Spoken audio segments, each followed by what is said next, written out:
নমস্কাৰ বন্ধু বান্ধৱীসকল, আপোনালোক সকলোকে ৰুবি ক্ৰিয়েশ্যনৰ অন্য এটা ভিডিঅ'লৈ স্বাগতম জনাইছোঁ।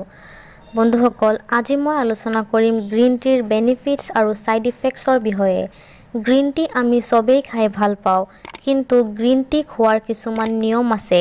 সেই নিয়ম মেইনটেইন নকৰিলে উপকাৰৰ জেগাত অপকাৰহে হ'ব।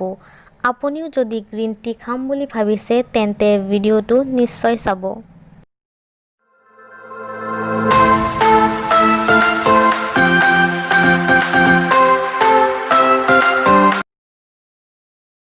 প্ৰথমতে মই চাম গ্ৰীণ টি খোৱাৰ কি বেনিফিটছ আছে।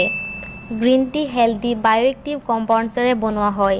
গ্ৰীণ টিত আছে কেফিন, যোনটোৱে ফেট বাৰ্ণ কৰাত সহায় কৰে আৰু বেছি টাইমলৈকে এক্সাৰচাইজ কৰিবলৈ আমাৰ বডিক এনাৰ্জি প্ৰভাইড কৰে।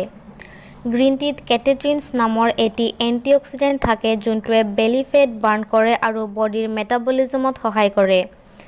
গ্ৰীণ টিয়ে কেঞ্চাৰ ৰোধ কৰাতো সহায় কৰে আৰু আমাৰ বডিত কলেষ্ট্ৰলৰ পৰিমাণ কমোৱাটো গুৰুত্বপূৰ্ণ ভূমিকা পালন কৰে। যিহেতু গ্ৰীণ টি 0 কেলৰি ড্ৰিংক হয়, ই ডেইলি 70 to 100 কেলৰিজ বাৰ্ণ কৰে। মুঠতে গ্ৰীণ টিয়ে আমাৰ বডিক প্ৰপাৰ শ্বেপ, স্লিম আৰু ফিট ৰাখিবলৈ খুবেই প্ৰয়োজনীয় এটি ড্ৰিংক।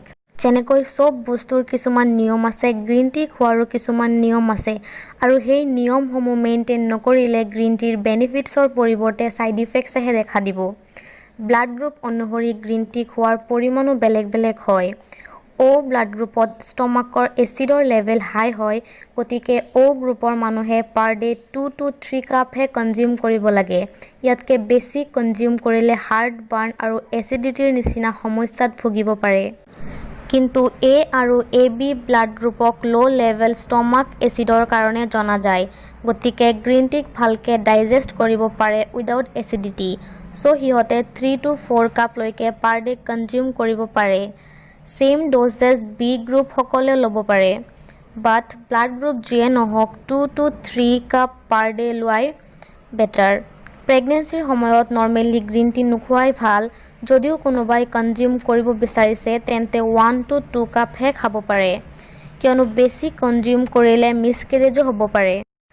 গ্ৰীণ টিত কেফিন থাকে, বেছি পৰিমাণে সেৱন কৰিলে কেফিন ৰিলেটেড হেল্থ ইছ্যুজ হ'ব পাৰে, যেনে insomnia, upset stomach, nausea, diarrhoea and frequent urination. Green tea বেছিকৈ কনজিউম কৰিলে আমাৰ ইউৰিনৰ লগত কেলছিয়াম বেছিকৈ ওলাই যাব পাৰে আৰু অষ্টিঅ'পৰেচিছ নামৰ বেমাৰেও দেখা দিব পাৰে।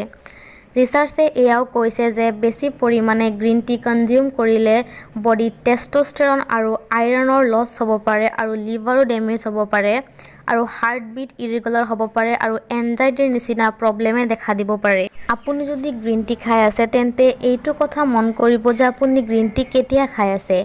গ্ৰীণ টি খালী পেটত কেতিয়াও খাব নালাগে, কিয়নো তাত আছে কেফিন, যোনটো বহুত পাৱাৰফুল এটি কম্পাউণ্ড হয়, আৰু খালী পেটত গ্ৰীণ টি খালে হেডেক হ'ব পাৰে, মূৰ ঘূৰাব পাৰে আৰু ইনডাইজেশ্যনো হ'ব পাৰে। গ্ৰীণ টি ব্ৰেকফাষ্ট কৰাৰ পিছত আৰু লাঞ্চৰ এটলিষ্ট 2 আৱাৰ্ছ আগত খাব লাগে। ৰাতি যদি আপুনি প্ৰিফাৰ কৰিছে তেন্তে ডিনাৰৰ এটলিষ্ট 2 আৱাৰ্ছ আগত খাব লাগে, আদাৰৱাইজ অনিদ্ৰা হ'ব পাৰে, শ্লিপলেছনেছতো ভুগিব পাৰে আপুনি। আই হোপ ভিডিঅ'টো আপোনালোকৰ ভাল লাগিছে, আপোনালোকৰ কাৰণে হেল্পফুল হৈছে। যদি মোৰ ভিডিঅ'টো ভাল লাগিছে তেন্তে মোৰ চেনেলটো ছাবস্ক্ৰাইব কৰি দিব আৰু কাষত থকা বেল আইকনটোকো প্ৰেছ কৰি দিব, যাতে মই আগলৈ আপোনালোকৰ কাৰণে এনেকুৱা হেল্পফুল ভিডিঅ' লৈ আহিব পাৰোঁ। চ' আজিলৈ ইমানেই। টেক কেয়াৰ, বাই বাই।